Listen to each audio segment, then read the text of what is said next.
People always imagine operating rooms as cold and spotless. Stainless steel, bright lights, quiet intensity. And that's mostly true except that night. Dr. Amara had been on call for 18 hours. A young woman named Nena came in after a terrible accident, and her vitals were dropping fast.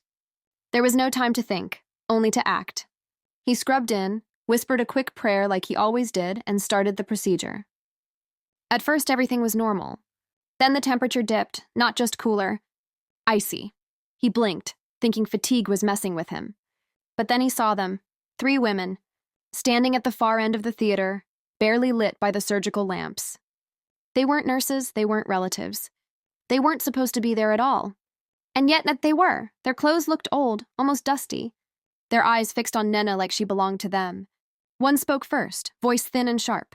"She is ours. Her time has come." Another stepped forward. "Leave her. Let her spirit go." The monitors began to flatline. Amara felt fear crawl up his neck, but something stronger rose against it. The kind of boldness that doesn't make sense unless you've prayed in the dark at 3 a.m. many times before. He dropped his scalpel, planted his feet, and whispered under his breath, "Not today." Then he switched, straight into tongues. Low at first, then stronger, then louder than the machines.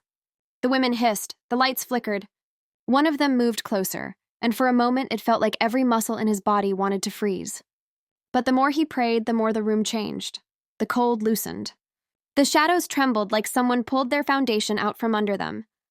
"Leave," he commanded, voice shaking but steady enough to stand on. "This one is marked for life, not death."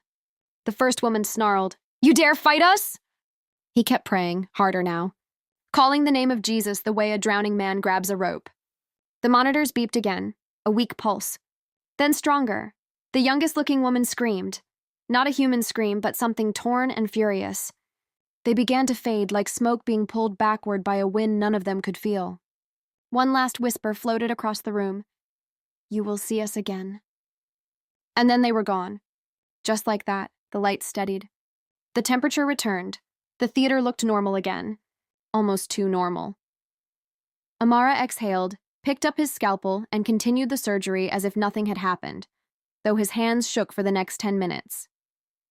Hours later, Nena woke up, weak but alive.